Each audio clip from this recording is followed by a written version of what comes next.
saziva kanduwe ananikakamiza kusangala satupi.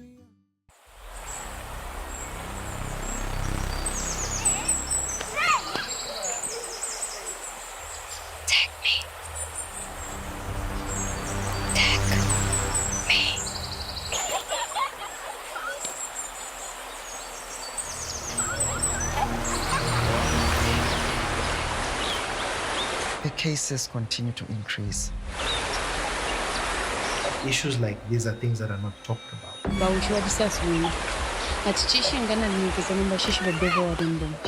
The cases have been seeming to be increasing in the country. Don't entertain withdrawal of found cases. Take me. He used to call me his favorite. Are we recording? Can we start? Yes, we can start. I've been working as a journalist for more than 10 years now. And in most of these 10 years, I've been reporting on court matters. And talking of court matters, I report on different crime-related stories. And among the crimes that I report on is sexual and gender-based violence against women and girls.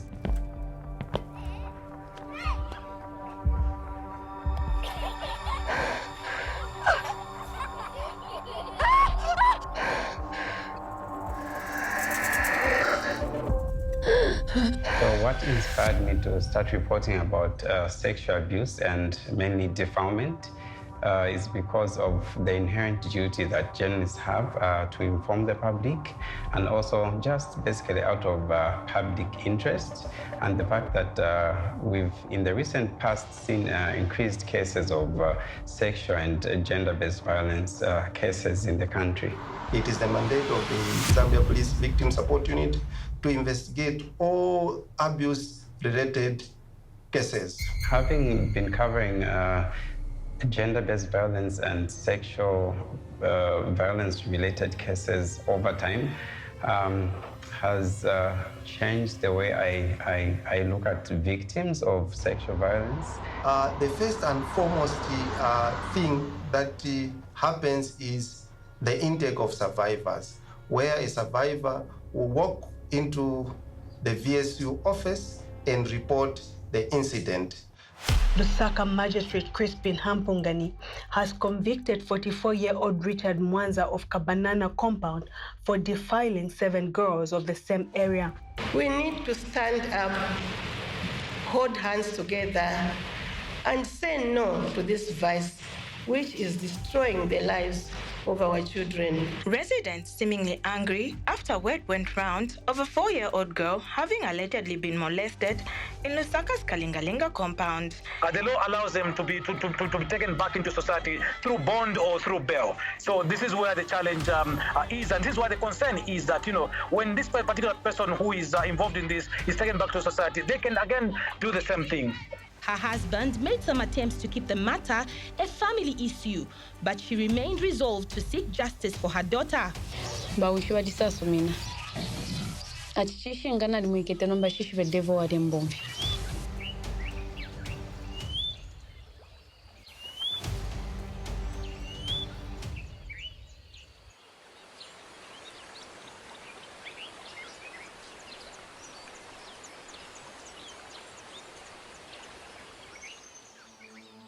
Take me to the river. Whether Nile or Chishimba, take me to the river. Take me to the river before it is all over. These daunting memories and her assumed warmth gone cold. His hands on my tiny body like a carrot for displeasure. This pressure is too deep, so dip me into the river. My father passed when I was a year old. So I always grew up with that awareness that I don't have a father and constantly wished I had one. I have a very lovely mother, She was lovely back then, and she still is. And 4 siblings. So we grew up a very closely knit family. We had constant visitors, the relatives that lived with us here and there. Aunties and uncles that visited. My mom is a very generous woman. Her home is open to the people out there because she's just a kind woman. So yeah, we had frequent visitors. Some of them lived with us for a year or 2, and then they'll leave, another one would come along, just like that, yeah. We grew up in a shanty compound. We were a good family, despite not having a lot of things, despite not having some of the basic needs. We were surrounded by 3 neighbors that could brew beer, so their homes were also taverns. So I grew up around constant noise. There was not a month that passed by without a body being found near our home of a dead person, and we usually knew the killers. So there were just cartels that you would know to say, they do this, and they're just that dominant group in the environment that are untouchable. One thing that I'm sure she would also remember is that I used to sing a lot for her. I'm sure she remembers some of the songs. So it was really a wonderful, upbringing that we had. I think for me, safety was not a place, it was a person, my mother. Unfortunately, she had to travel a lot because she was playing the role of a father and a mother at the same time. So she would be gone for like a month or more. She has gone to purchase some beans so that she can go to Ndola or Lusaka from Kasama to go and sell those goods because she wanted to take care of us. So I remember constantly feeling unsafe until the day my mom would come back home, and then I would sleep very soundly. To be honest, I don't think that was a place that I felt safe. My mom was the safe place. I could be at church and still I would look at men at church and kind of feel unsafe, even though I knew it's a church. But there was that thing in my mind that whenever I saw men, I didn't just feel safe. There was this one family that was very close to Mom. Her cousins, they were the people that seemed to care about her. So they would visit frequently. I remember 2 uncles. One was good, from what I would remember. In fact, at that time, I thought both of them were good. And one auntie and a grandmother. They constantly visited, and I looked forward to the day they would come home. Do you have a favorite uncle? I did. You did? They used to call me his favorite. And I thought so too, that I was his favorite. And whenever he came home,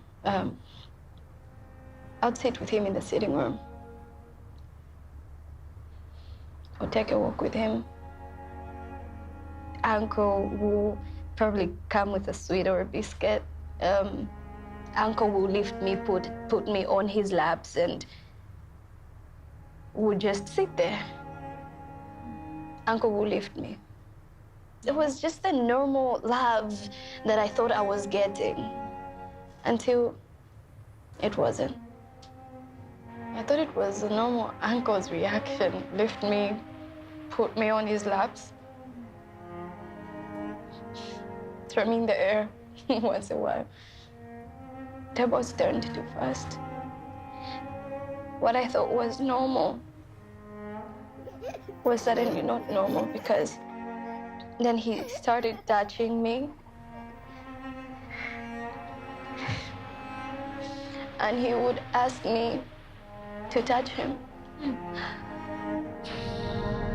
I felt like having access to the man who did this to her. It took approximately 2 hours for us to go through the whole story. And in that 2 hours, she went through a lot of emotions. And it was like it happened yesterday. It took time to calm her down. It took counseling to calm her down. And I could visibly see the pain. I could feel the pain. It's a very rough moment for anyone to go through in life. I think it's very unfair. Sometimes a girl child is not very protected from certain ills such as sexual abuse and molestation. It made me very, very sad. But at the same time, you know, a glimmer of hope. Feeling hopeful that through these kind of conversations, we can begin to actually deal with this kind of things that do happen in society. Mainly when I hear testimonies of these victims, they trigger feelings of empathy and mainly sadness and sometimes guilt, thinking maybe I could have done more as a journalist to expose such vices so that the cases maybe can reduce or people can open up and report to relevant authorities so that they get some kind of help.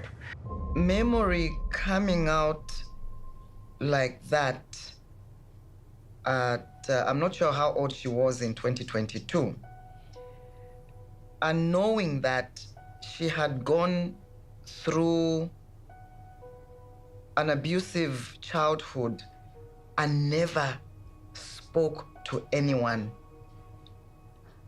for so many years. It was traumatic.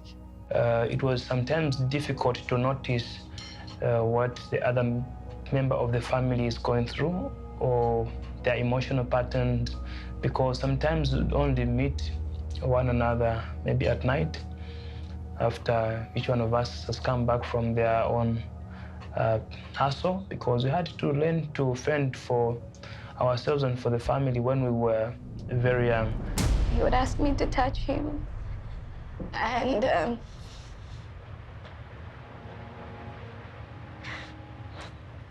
he gave me instructions on what to do. He gave me instructions on what to do to make, oh my God. It's okay. It's okay. I'm sorry.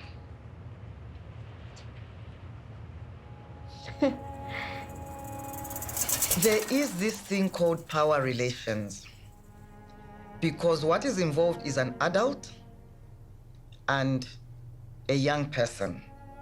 So the aspect of power relation is what often, more often than not, make the victim, the person that is being abused or defiled, to be very vulnerable. He would tell me what to do, where to touch him, his private parts, of course. Oh my God, and Where were you when all this happened? in the living room. 6 years old. And he would tell me, oh my God, he just made me do weird stuff. I knew it registered in me that this is not normal. It made me very uncomfortable. But he made it sound normal, as if it was what was supposed to happen between an uncle that loves me. I don't remember exactly what he told me, but I remember that it made me not tell anybody. It all happened too fast. I was still trying to process it, but he made it look like I was a part of it, like I should enjoy it too. Oh my goodness. Oh my goodness.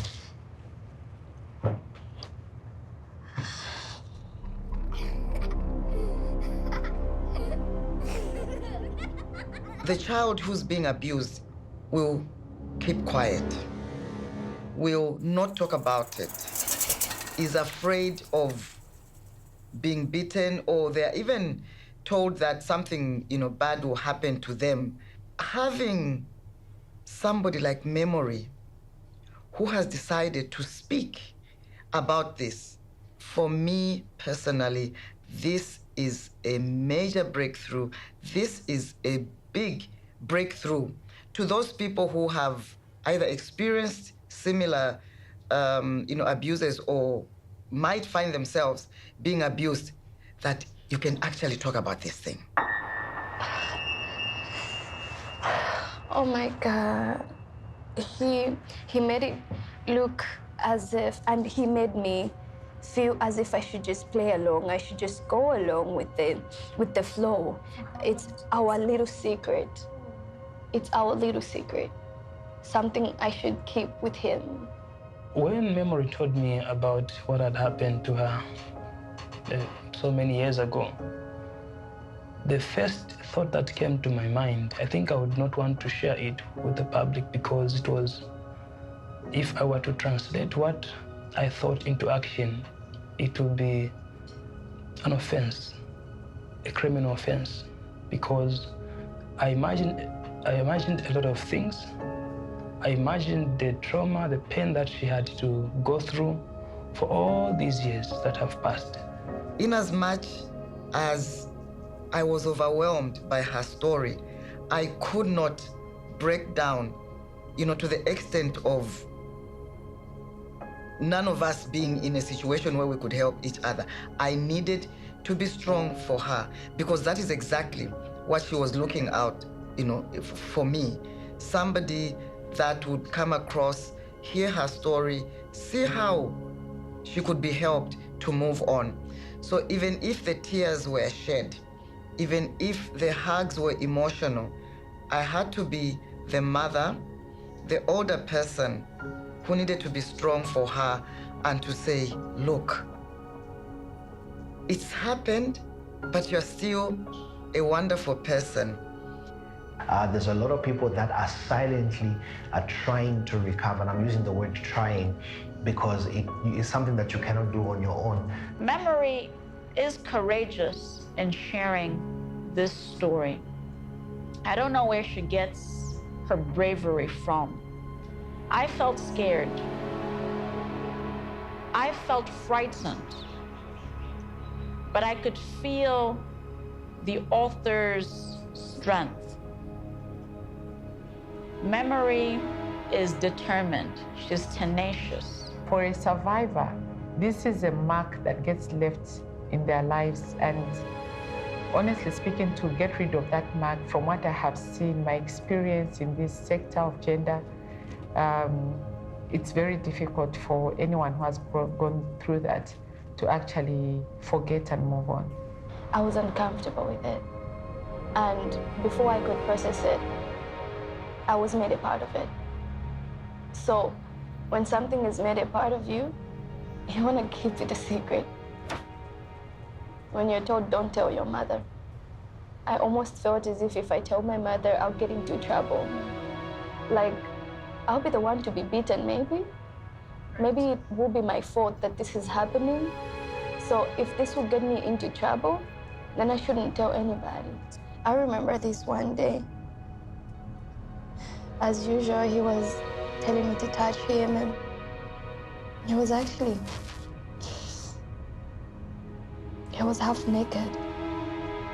And somebody walked in, I don't know whether it was one of my sisters or who, and he actually used me to cover himself, literally just got me, put me closer to himself and covered up. I was the cover he used to cover up against sexually abusing. I didn't know right from wrong, and I trusted him. So a part of me, though uncomfortable, felt as if Uncle is saying to do this, then this is the right thing to do. I think he groomed me. He groomed me to trust him so well, to be fond of him, to actually even protect him. He groomed me.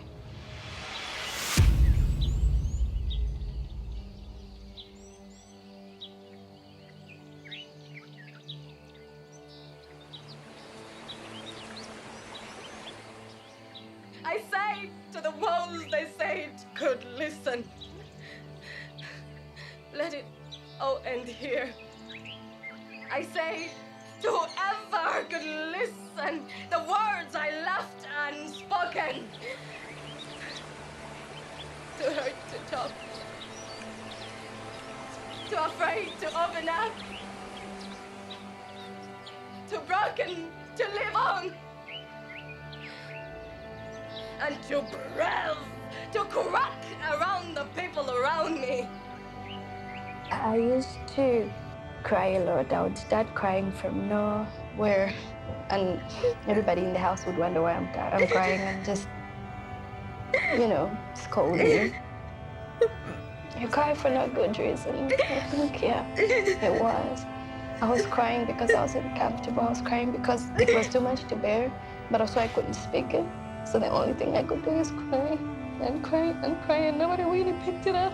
Nobody dared to ask, like, why are you crying? Why do you cry? Nobody dared to ask that. And I don't blame them, but usually you'd get scolded. I would get scolded for actually crying. And then I would actually feel like something is wrong with me. I'd actually feel like something is wrong with me.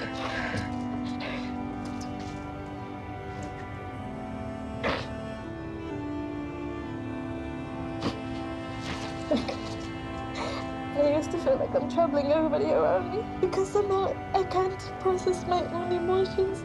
And I'm crying anyhow, and I'm making my mother worried, I'm making everybody around me worried. I didn't know how to say it, so crying was the one thing I knew how to do. I wish I spoke out. I'd like to encourage those ones who have been defiled, those ones who have been raped, or whatever it was, maybe it was incest. Don't feel like it's too late to report. It is the duty of the Victim Support Unit to protect victims of abuse. For your own information, even if the case happened 10 years ago, 20 years ago, 30 years ago, when you consult the National Prosecution Authority, the Office of the DPP, they will guide you on the procedures to take. It is also the duty of the Victim Support Unit to support the victims throughout the process. Here, the Victim Support Unit is mandated to work with the victim of abuse throughout the process. You know, there's a saying, Mulando Suwola. In Lozi, we say, Mulatwa Woli. So don't give up. You will get help. Government has put procedures in place. The president is very keen on helping survivors, and this is the reason why he has put gender division under his office, under his watch. And he has ensured that people like survivors who were hurt years back can also get justice. All sexual offenses and physical violence cases, there is need for this person to go to the hospital. Hence the need of escorting the survivor to the hospital. Why escort a survivor? This is to see to it that the survivor is protected from further harm from the perpetrator, but also to see to it that they receive the services at the hospital within the shortest possible time. When a victim is raped, you find that they feel very ashamed, they feel embarrassed, and they feel unsafe, they feel dirty, and they don't want to talk about it. So this kind of reaction is actually what makes a survivor not report cases. The things that the public don't see about defilement cases is usually when the police release statements, they usually talk about statistics, but the public need to know that behind these statistics, there are human beings. There's someone's daughter, somebody's niece, somebody's grandchild has been emotionally damaged by someone who has allegedly defiled them. So, and these people are not just numbers. These are people who are part of our family, part of our community, and part of the nation who are in need of help. And for them to report, it means they are crying for help and they need some kind of intervention. So in our society, and of course, world over, you come across a lot of victims who have not reported cases for 20 years, 30 years, 40 years. Why? Because they're still feeling that embarrassment. They actually think when they talk about it, society will reject them, or they'll not understand why, how that happened, or maybe they'll be blamed for that occurrence. Meanwhile, it's not even their fault. So I would like to encourage all victims who feel that way, the survivors who feel that way, please do not relent. Come out and talk about it. Because the more you keep it to yourself, then you are not going to heal. The longer it's going to take you to heal. There are a couple of cases I've covered to do with child defilement, which have really triggered my emotions. But one that I can remember off cuff, I covered it about 10 months ago. It's a case of a 15-year-old girl who appeared before a magistrate, Mutin Tamwenya. She gave an account of how her stepfather, who is more than 20 years older than her, she's 15 and the stepfather is about 39. She narrated how he's been repeatedly defiling her, and I failed to hold back tears when she narrated how she couldn't face her mother to reveal what had been happening in the house. So she told the court that she decided to write the mother a letter. And in that letter, she said she decided to write the letter because she thought that day she wanted to speak to the mother. She seemed exhausted, and she just said, okay, I will write this letter and put it in her handbag. So part of the letter, if I can recall, it read, sorry, Mom, I had to put this in writing. I hope I'll get the justice that I need. As soon as the life of the victim is secured, the officer must quickly go to a crime scene and correct evidence that is available at the scene to support the allegation. When investigation is done, a police officer has to analyze the case. And if the evidence is good enough to take the matter to NPA, which stands for National Prosecution Authority, then the matter will be taken to NPA for indictment. So when you talk about it, the more you talk about it, the more you open up, then the more faster you're going to get your healing. Then if you don't talk about it, then it gets worse. And then I also want to appeal to the community members, family members, church members, those who are aware that the next person was abused or went through that. Please do not victimize them once more, because some people blame them. They start blaming them to say it's because you were wearing a mini, it was your fault, because you were found in such a place, that's why you were raped. It's not the case. You know, why did that man keep his private parts to himself? Why should the survivor be the one to be blamed? What about the babies, the 3-year-olds and the 2-year-olds who are being defiled? So those cases really, such survivors need a lot of support from all society members, especially family members, especially those that he or she lives with in the same house. What really struck me so much is the fact that she had been alone in that situation. I feel she felt so lonely in that state because she didn't share this with anyone. At times, I felt these strong pangs of regret that we could not make ourselves available for her to disclose to us what had happened. And I began to think, how did we behave, or what was it that, what kind of environment do we create for her to reach an extent of keeping that to herself for so many years.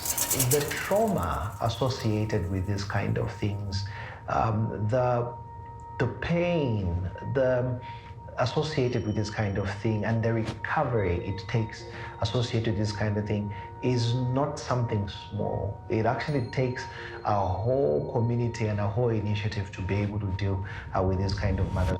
At once, I thought, why didn't she share this with us? But again, I asked myself, did we make it easy for her to share? Or we made it difficult for her to do so? Did we create an environment where she would feel safe? Because honestly, if she doesn't feel safe to share with us, she wouldn't share it. But if she felt safe, that we would protect her, we would act in her best interest, I'm sure she would have shared. And I remember being so absent-minded in class. I think more than once the teacher called my mom. And I was a very intelligent kid, very active, but at that point, I remember being on myself.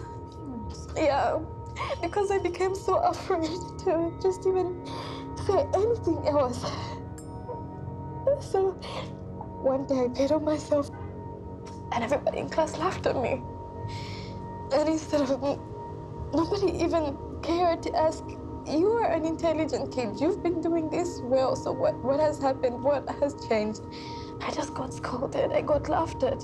And the more that happened is the more I closed up, is the more I felt like I should just keep to myself. It was confusing. And I would be so absent-minded in class to a point where the teacher would be talking to me and I don't know that she's talking to me. So one day she called my mom. And my mom came to school.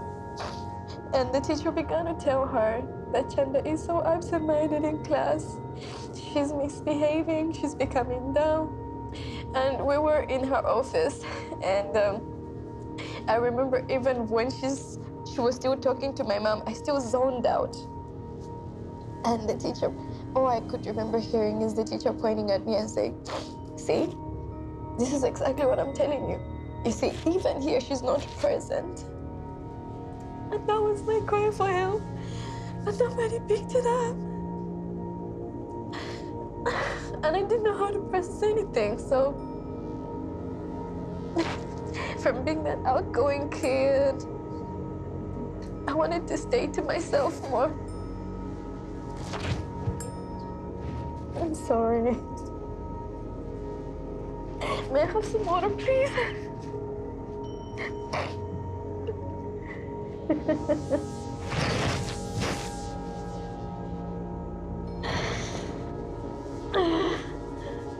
And you know, the worst part of it all was feeling again as if I'm being a burden. Oh my God.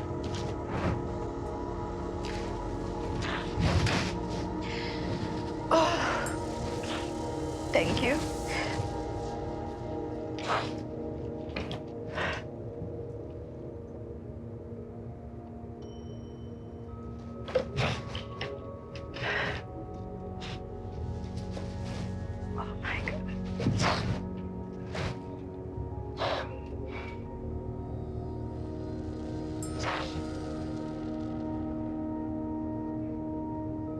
We don't have to rush this. It's okay.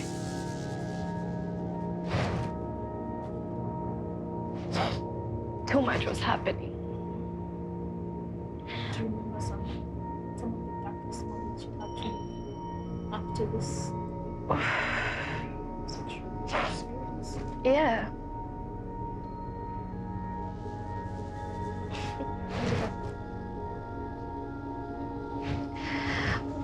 The most overwhelming emotions about being sexually abused came,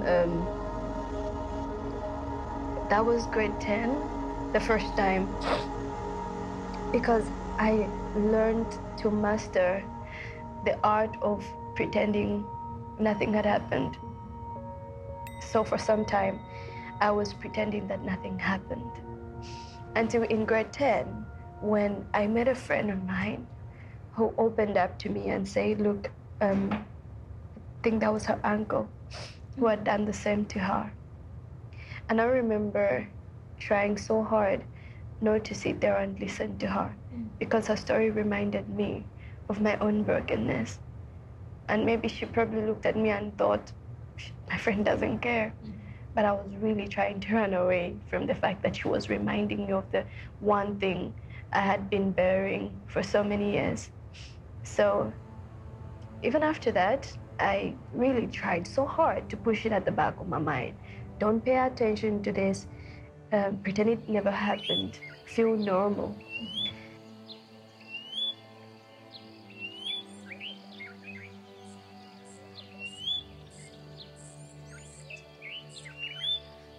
So, blow off this candle light. I demanded to a God that call a man like the one that hurt me. I do not expect anything better from your kind. But just in case you care for my tears more than you care for my body, then hear me now. Hear me now!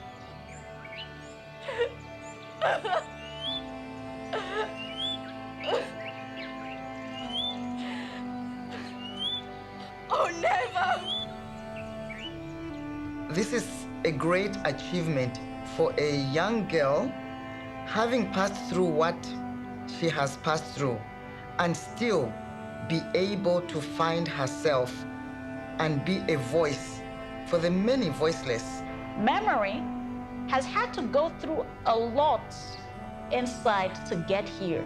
To be able to talk about it requires a tremendous amount of courage. But to be able to write about it is another level of bravery. I do commend Memory for reaching this level. In a way, it will help others.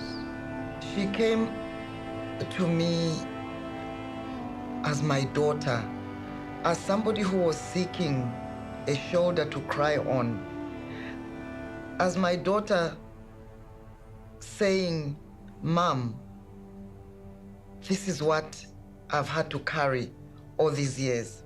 There's a way of moving forward. You don't need to be stuck in the secret, in the shame. That there is liberty in expressions. Even in the trauma of abuse, that with God on your side, you are actually able to come out of that. Defilement is a social problem in my community.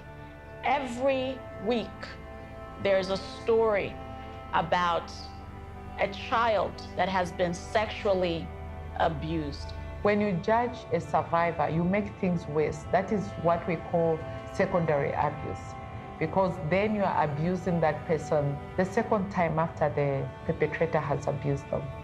She's trying to create a movement to help children who are facing this trauma right now. We know these things are happening right now. And to those who've gone through it in the past, the survivors. It's important that we show them love. It's important that we're including them in everything that we're doing. We make them feel comfortable. We make them feel safe. We ensure that they're in a safe environment. They're not re-traumatized. Our parents will tell us, don't tell anybody. Our parents will advise us to keep it a secret. But Memory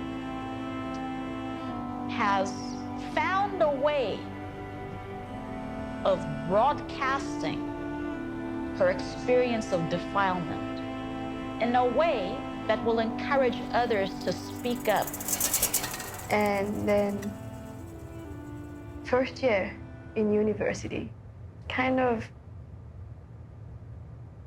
brought it all, just come unraveling. I remember being at a church gathering and they're talking about protecting children against sexual abuse. And that was the most excruciating church service I've ever been to. And it was a whole day's church service. And every time the preacher said, and it was in Bemba, every time the preacher said, "Ukuchenda abana," it was like a knife being, just, I'm getting stabbed in my chest. And I sat there because I wanted to be religious, but every part of me screamed, what the heck are these people talking about? Don't talk about things you don't even know. And if you can't know how to protect us, then don't talk about it. I was so angry with the wrong people. And I think that was what just started unraveling. From there, I began having episodes of anxiety. I became so depressed. I started having traumatic experiences where sometimes I'll just hear the word, maybe it's on TV, I hear the word rep.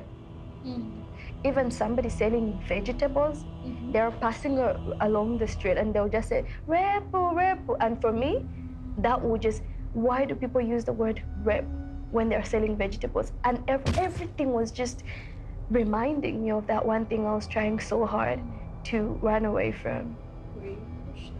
That is 21 years old through 22 years old.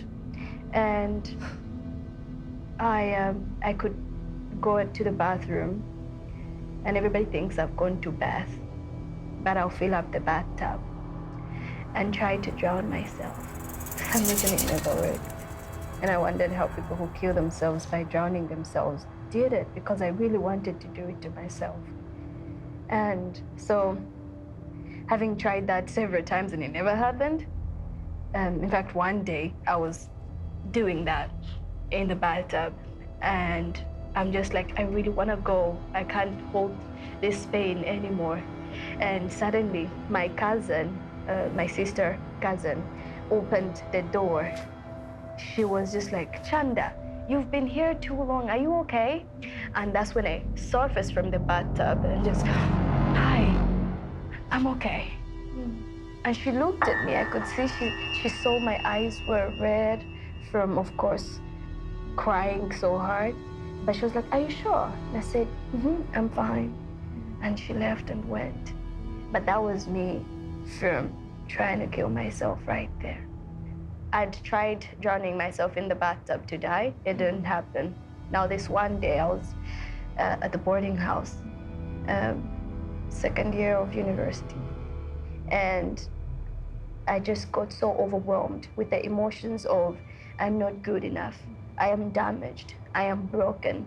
I am unlovable. I'm unworthy. All of the bad emotions. And so I told myself, I can't do this anymore. And this time, I knew drowning myself wouldn't work. So I got the pills. I got many pills so that I could take and die. And there were so many that I wanted to make sure this time I would die.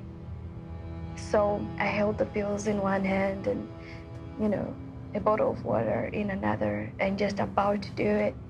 And I believe it was the voice of God that just whispered, call someone. And I struggled with that. I said, I can't call someone. What would they say if I tell them this? If I call a friend, will they still be my friend after hearing this? Isn't this too much of a burden to even, allow other people in? But the voice insisted, call someone, call someone. And I was weeping. Again, there were people actually laughing. I was on the top bank of it. People were laughing, called friends and classmates actually down there, and they never knew that someone right on top of their heads was about to commit suicide. And even amongst the people, I never felt safe to actually call one of them and say, look, I'm going through this. So I called someone who was distant from me, but someone I just felt, maybe that person could actually listen. So I called a friend like that, and He came running. I was in Kitwe. He was actually from Kalulushi, and he drove as fast as he could. He was like, "Why are you crying?" I'm like, "I want to die." He said, "Hold on, don't do it. I'm coming." His name is Sherab. He came, and for the first time, as I was crying, I said it. I believe saying it for the first time marked the beginning of my healing journey. Of course, he didn't know what to say or what to do, so he gave me a hug. And for the first time, someone looked me in the eye and told me it was not your fault. So in the case of Memory, it took her 16 years to break the silence. So she was defiled at the age of 6, and then she only opened up at the age of 22. And we can learn a leaf from the way she started. First, she started by talking to someone, and this person was actually not even a family member. It was just a friend, and not even a very close friend. You can actually tell somebody that these things are happening to you and that there's nothing wrong with you who's being abused. This person was there for her, and I would like to applaud that friend, because then he saved a life. So for me, Memory's story is a major breakthrough for people that have gone through this abuse and for people that might, suffer, similar abuse. And we need to be talking about this thing. It is actually a very strong message for society out there. So for the first time ever, the government has got a GBV call center, and this is because of the push from the president, of course, in conjunction with the World Bank. They decided to give us a call center. So we have a toll-free number, which is 944, and feel free to call our call center and you will be able to get help. I wrote this book to give hope and healing, to share love. Because at first, I actually authored a book titled Raped, Convicted, and Murdered. And that book came from a place of anger. I was unhealed. And so even the character in that book, the victim of sexual abuse, actually ended up being murdered. Because I believed that there was no redemption for me. I felt it was the end of it all. And then, after God healed me, He told me to write this book and to change the title. So really the concept was the same, advocate against sexual abuse. But this time, not from a place of anger, but from a place of healing. So this book is me advocating against sexual abuse and gender-based violence at large, not from a place of anger, but from a place of love. There is love on every page you will turn. There is hope on every page you will turn. And in this book, I tell every survivor that they are not victims. They are more than just survivors, and that they carry the light that they can actually share with the world. They're not damaged goods.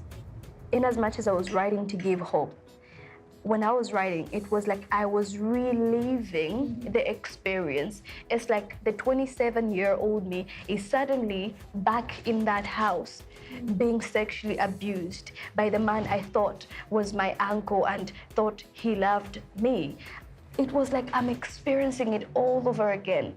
And there were times I put it aside and said, I'm done. I'm not doing this to myself. Memory H. Chanda has become one of the great creative writers in Zambia. I felt moved, touched, shocked, and devastated after reading Luyando. It isn't easy to finish a novel like this because it deals with issues that are difficult to talk about. This book is very, very different. In fact, I'll be very honest to say, I think it's one book out of many that I have read that stands out to be very, very unique. Luyando by Memory H. Chanda deals with the worst experience that a child can go through: sexual abuse.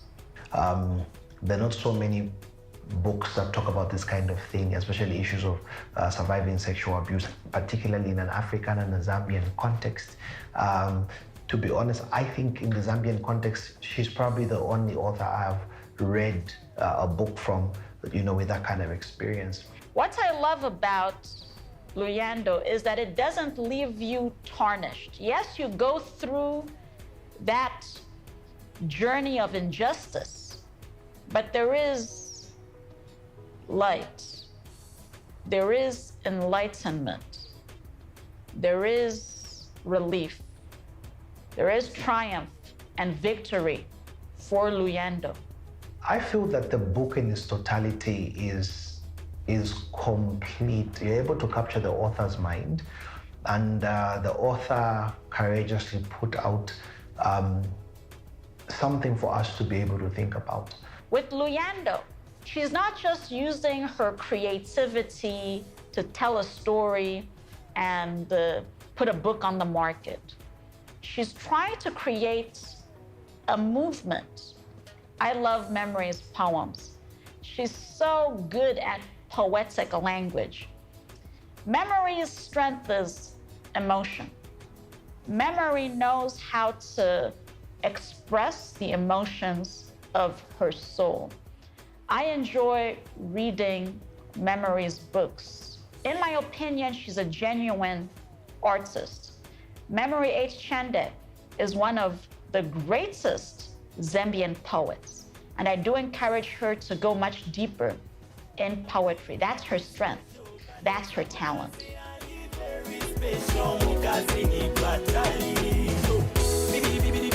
Once again.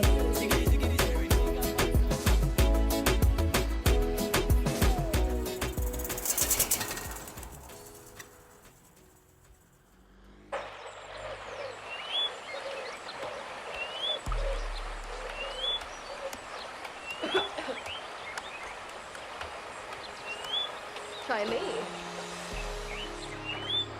He finally spoke. Then let it pour. Let it pour over me. The waters that kill before they kill. Kill. Avenger? That kill. Kill the parts of him that linger in my mind, spirit, and soul. Kill the parts that cause my bones to crack, ache, and breath. I need a breath. Healer? Then heal. Heal the parts of me that still hurt, like it all happened this moment. Heal. Heal. Heal me.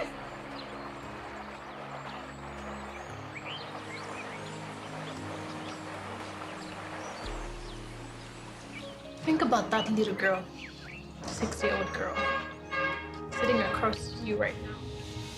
Imagine me being that figure, that 6-year-old girl. What would you say to her?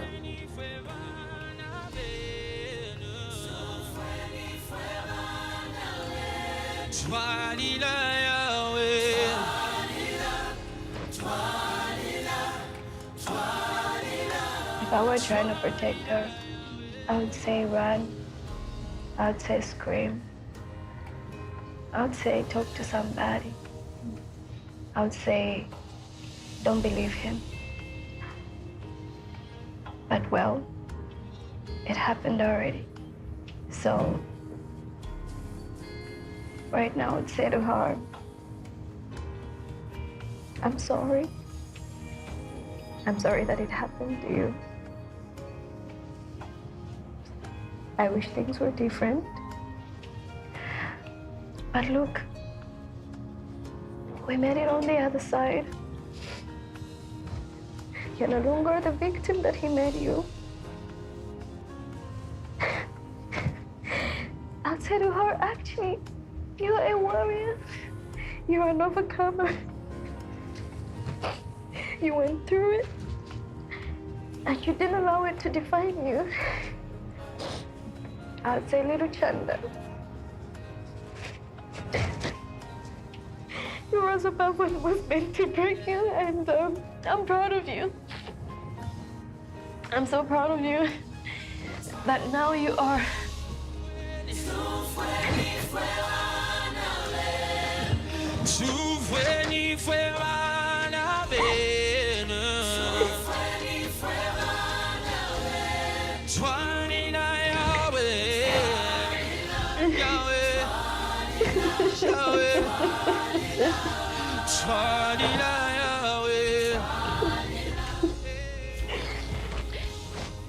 I'll say to her, you're beautiful. You're beautiful. That didn't take anything away from you, just made you stronger. And look at you right now. You're being a light to the world. You were meant for these. Don't live to everybody else. You were meant to find you a warrior and a conqueror. You're more than a conqueror. Does your mother know now? After so many years, I told her. Yeah, now they know. How they did. They're still processing it. They're still processing it.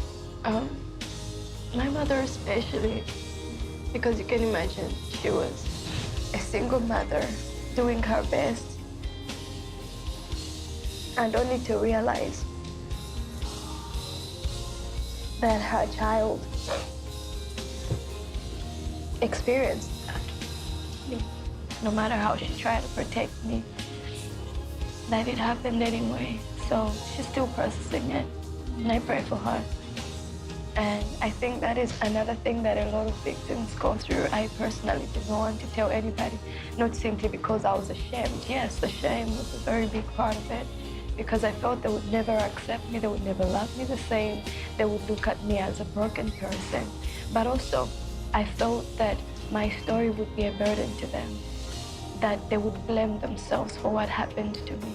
So in trying to keep silent, in keeping silent, I was trying to protect them.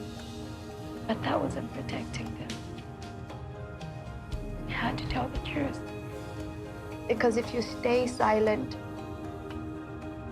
that silence is slowly but surely killing you. That silence is you giving your perpetrator the power to keep hurting you over and over again. In Africa, and probably in Zambia in particular, our culture is one of communal living. A child is not just a child to the parent, but a child to the whole village. And by the whole village, I mean the whole community. Neighbors were, took charge of, or took an interest in what, in what we're doing. And so children were not just of a particular family. They were children of a community. It should concern you when there are red flags around how a girl child is relating to a particular person. Those things need to be addressed. I think community needs to do more. So find time, engage your children. Don't be too busy for your children, because you never know, by the time you discover, it's too late. When it comes to aspects of neighbors, the church, that's another community, or even the school, it is very important. And I would just take us back to the biblical aspect of being each other's keeper. Some of these things, maybe it will take somebody 20 years, 30 years to open up. Why? Because this child or this person was actually feeling uncomfortable or was fearing to open up because of the way us as family members react or talk in our homes. We must instill a sense of morals, a sense of decency in the children or in the girl child, a sense of confidence, and the right kind of confidence, knowing that it's not in how they dress or how they want to be acceptable by the community, that will give them value.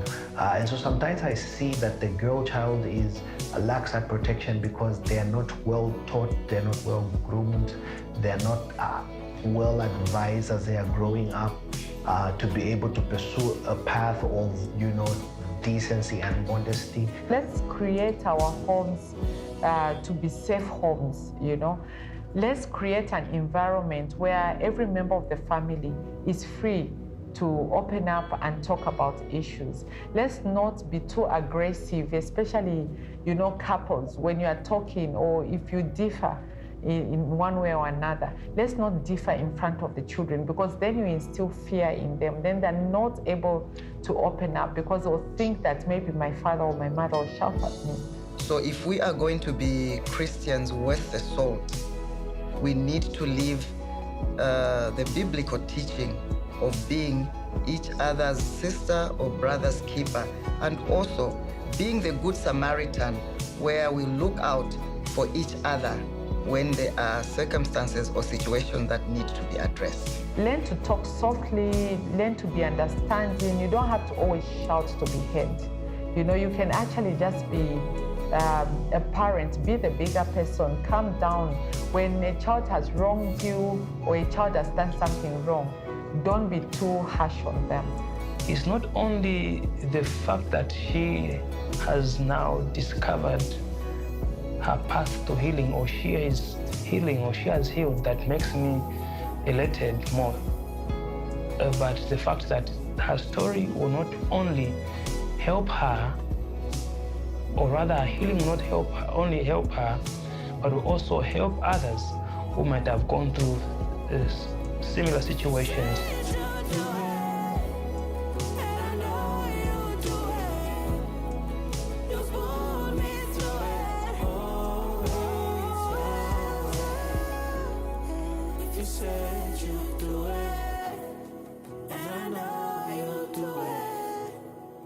You pull me through it, always your way.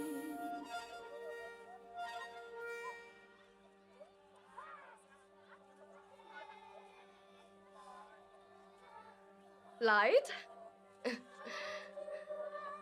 Then light up my soul so my world can be set ablaze. Oh, this crazy maze and whirlwind of darkness must stop its twists and turns inside my soul. So, take me to the river. Let the waters pour down on me. Let it wash away the devil's breath under my skin.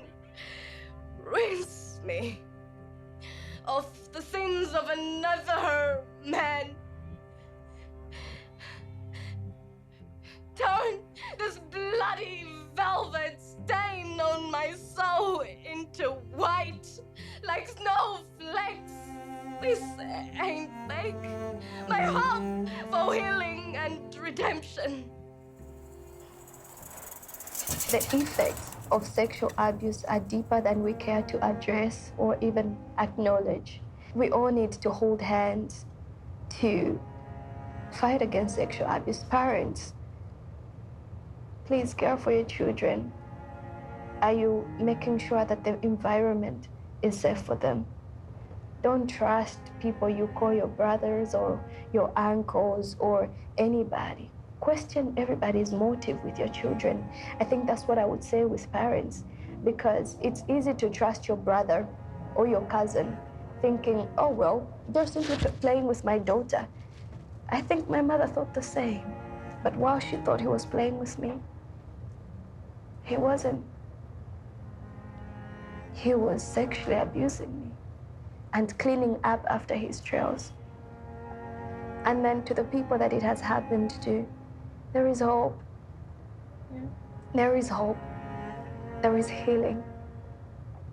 But the healing process requires that you go through the hurt of remembering what happened, addressing, going back to that place and feeling it all over again, accepting the fact that it happened and seeking help. Don't do it on your own. Victims of sexual abuse and, of course, other forms of GBV must find a trusted person to talk to. Of course, it's not everybody you should open up to, but find somebody you can trust and open up to love one another, to care for the next person's child. Love is what will end this. Do you feel empowered to tell the story? I do. I'm more than empowered. I feel free. More than empowered, I feel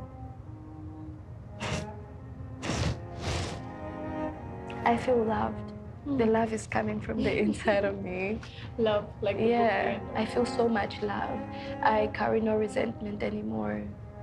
For so many years, I carried the resentment. There were times I had the most evil plans in my head against the perpetrator. But after healing, I'm fighting against sexual abuse from a place of love. And we can seek justice from a place of love. If you are a victim, where to begin is with yourself. I don't want people to rush into telling their story before they tell it to themselves. Because usually as a victim, you pretend it never happened. So even in your mind, you've not recognized the fact that it happened. So begin by telling yourself it happened. And then, after you tell yourself it happened, begin your healing journey.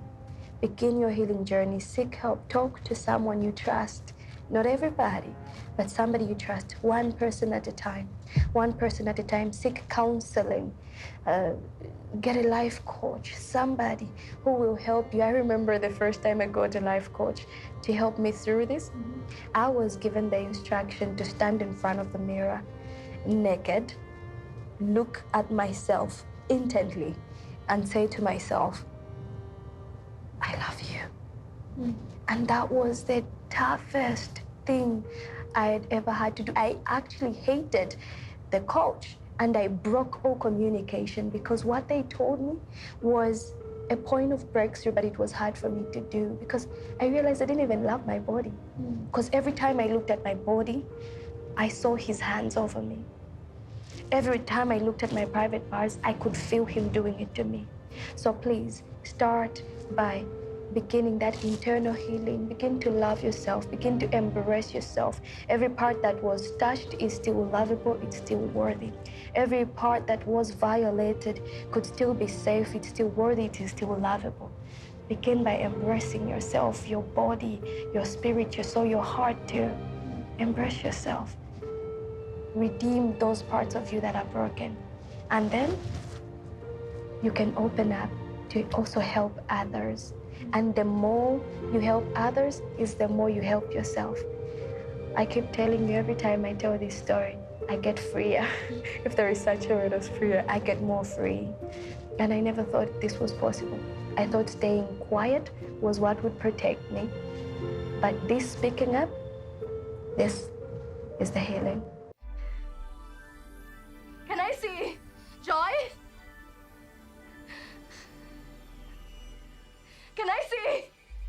Can I see love too? My heart yearns for restoration to the innocence I once had. Immerse me in the deep waters.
from a death caused by another. I see. Another died. Restoration. He died. So you must live here. Now. Rise up.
Out of the ashes, shed the old skin as I'm transformed through circumstances.